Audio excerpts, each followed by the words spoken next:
So this year I dedicated videos to my sisters on their birthdays. This is the start of my birthday month. And yes, we gonna be celebrating the whole month. Every video will be about a different favorite of mine. First up, favorite good guy gone bad, Clark Kent. On Smallville, Clark Kent was literally good to a fault. Yes, he lied to cover up the fact that he was an alien from a destroyed planet, but that was the worst thing he did on a regular basis. So when Clark was bad, it stood out. There were several times throughout the series where Clark Kent acted out of character. He was either under the influence, possessed, body swapped, or he was a doppelganger. We're going to talk about these times in order that they appeared on the show, starting with Red K. Clark. Red K. Clark showed up several times throughout the series. He showed up the first time in season 2 when Smallville used red kryptonite for the stones in their class rings, because of course they did. Smallville found as many uses for kryptonite as George Washington Carver did for the peanut. And it took a minute for them to realize that it was the ring that was affecting Clark's personality. Clark! Clark, come back here!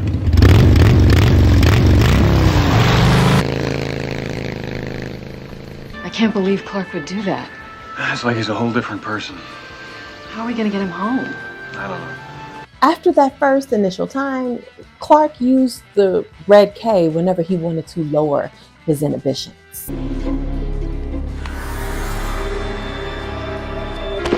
Clark, don't do it. You put that ring on, you're not yourself. Exactly what I don't want to be right now, Pete.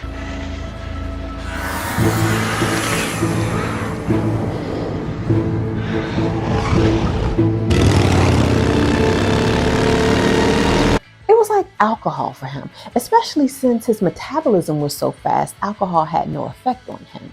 That is, unless there is a magic spell over the alcohol, like that time Zatanna put a spell over the champagne she sent to Clark for his bachelor party. Clark was so toasted, he couldn't even run straight. One thing the show does not get enough credit for was how differently Clark acted under the influence of Red K as he got older.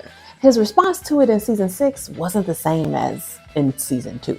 In season 2, he did everything he couldn't do as good Clark. Impulse buying with his parents' credit cards, took advantage of his powers because he knew his parents couldn't stop him. Because I am your father, and I just told you to get in the truck. You're not my father. You never were. The fact is, if he doesn't want to come home, there isn't much either one of us can do about it.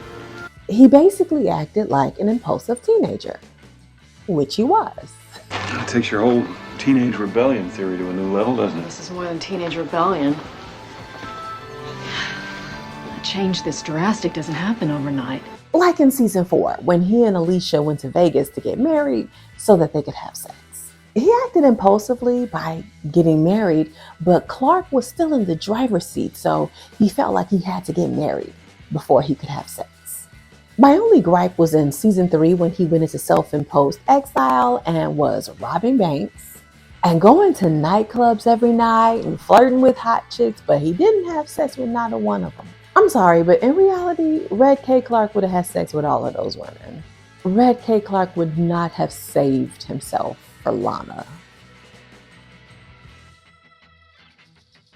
Later, when he was under the influence in season 6, when he was drugged by Lois's lipstick, Clark did not act like the same impulsive teenager that he did in season 2, 3, and 4. He was older. His father was dead. He had a lot of responsibilities on his shoulders, and he just wanted to let loose with Lois.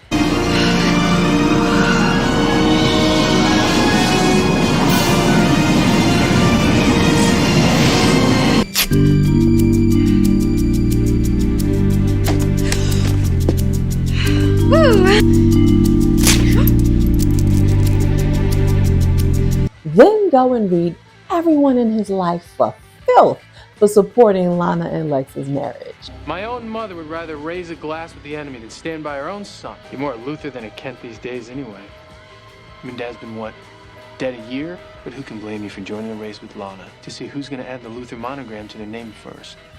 After all, once Lana's off the market, all those years of unrequited pining may actually pay off. I can't say I haven't thought about it. If you were in a rebound, why not choose the one person that I hated the most?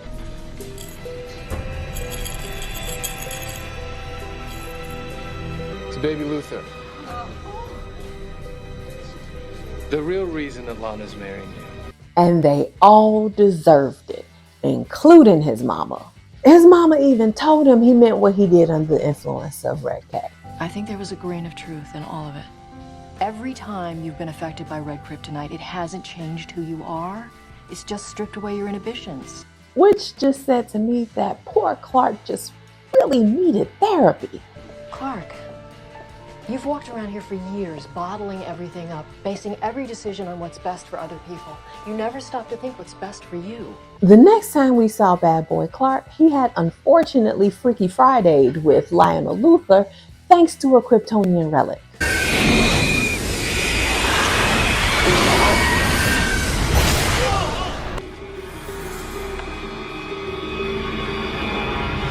And Lionel immediately went about wrecking Clark's life. Quitting football, blowing off college admissions interviews, messing with Chloe, the list goes on. I'm not going to be able to make it. Coach, I need to rethink my priorities. I have no interest in football whatsoever. You just want to quit the team? Precisely. Clark, what are you doing? What I've wanted to do for a very, very long time.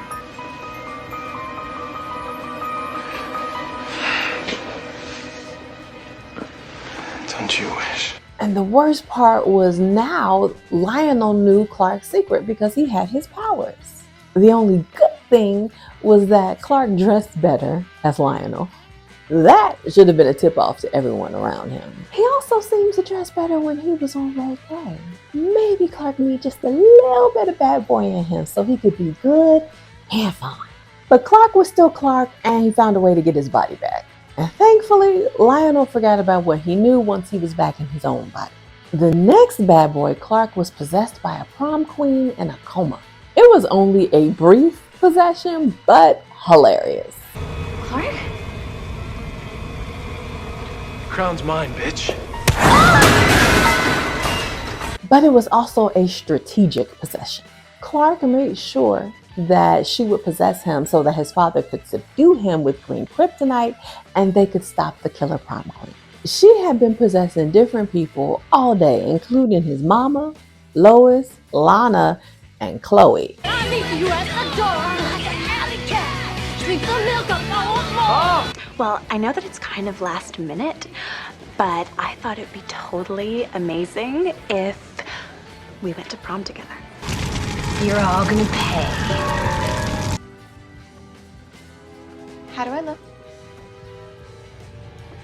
So he wanted to stop her before she hopped into someone else's body and got away. By subduing him with kryptonite, they weakened her and was able to boot her out of Clark's body. The next Bad Boy Clark was almost another possession, but ended up being a doppelganger, Bizarro. After Clark escaped the Phantom Zone, about a half dozen Phantoms escaped with him, and he spent the whole season tracking them down and putting them back into the Phantom Zone. The last Phantom was going around possessing human bodies that would eventually die because they just weren't strong enough to possess the Phantom. I think Clark wanted to pull the same maneuver on the Phantom that he did with Don Styles, but it doubly backfired on him. First, the Phantom didn't possess him, it cloned him and took on his body and powers. Thanks for sharing. I feel a lot better now. What just happened? I took a little piece of your DNA. Second, Bizarro was the exact opposite of Clark and did not have his weaknesses. Kryptonite didn't hurt him, it made him stronger.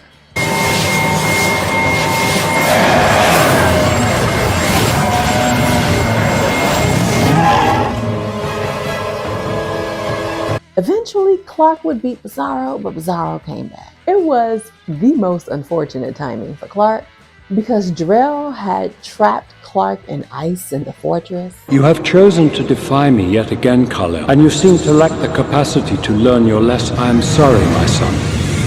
This defiance cannot go without consequence. Because he was Clark's greatest enemy and not Lex. And that's when Bizarro swooped in and took over Clark's life. He was Clark for weeks, and no one caught on because Chloe was out of town and Lana was just as awful as Jor-El. She lived and slept with Bizarro for weeks and had no idea that he was different. Remember in bed when you said you were going to fly me to Paris?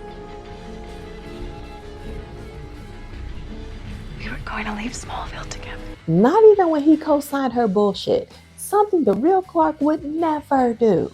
Chloe came back and within 5 minutes, she knew that Bizarro wasn't Clark.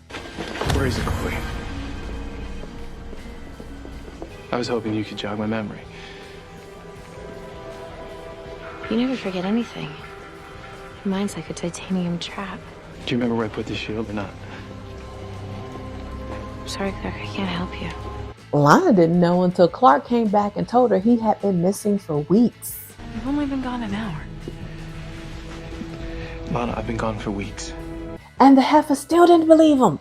Jor-El trapped me in the fortress. He released me to stop the Phantom. No, I'm sure it was you. Clark, it had to be. She even admitted that she loved Bizarro more. You told me that you're happier than you've ever been. I made you feel that way, Lana, not Clark. I've never been more in love than I have the past month. Only it wasn't with you. It was with him. Girl, bye.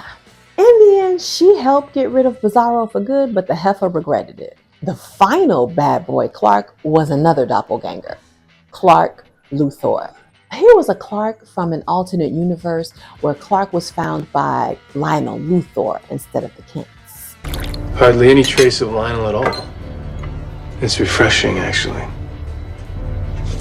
Being out from under our father's shadow. And his alternate identity was Ultraman and not Superman. Oh, and he murdered criminals instead of giving them over to the police. Doesn't feel right, though. Not having blood on my hands before lunch. We saw Clark Luthor twice. And the first time he wrecked so much shit that when Clark Kent switched back to his universe from Luthor's, He found us.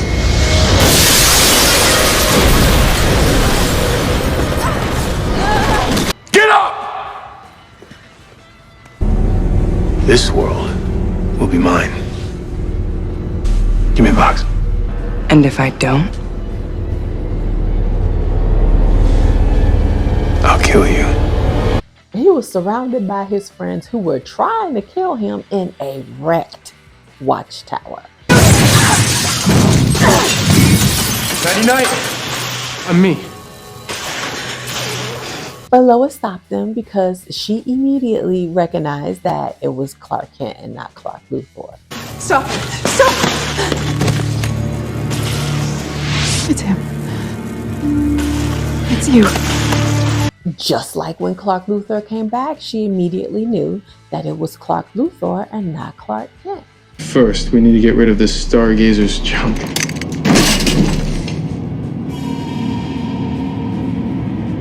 I'll see you later.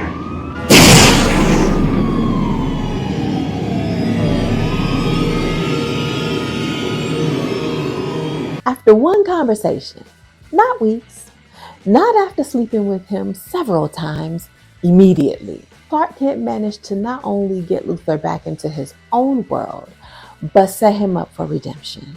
You made yourself the most hated man in your world.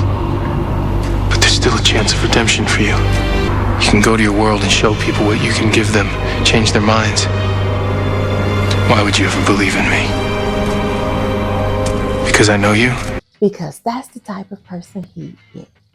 Now, I have written a Clark Luthor fanfiction where we see him fighting for his redemption on his own world. I turned it into shorts and have a whole playlist with all of the episodes together, and it's linked here. Honorable mention, Kal-El, but I don't really think of Kal-El as bad. He was neutral, not good or bad. But Martha didn't like him, so she thought of him as bad. Now, why? Do I love all these bad boys? Mainly, I love Tom Welling's acting when he played the bad boy. I can't wait to see you in it. It's my perfect size. It's because I know everything about you, Tess. Every move you make. It was when he was at his best. You can tell he was having fun. So, do you love it when good guys go bad? Tell me your favorite good guy gone bad in the comments below. If you enjoy my videos, please support my channel by subscribing, joining my membership, or donating through Ko-fi, Cashapp, or Super Thanks. Or you can purchase merch related to my fantasy novel, or just buy my fantasy novel, The Fairy Princess. And let's continue the conversation in the Fairy Princess Facebook group. All links in the description.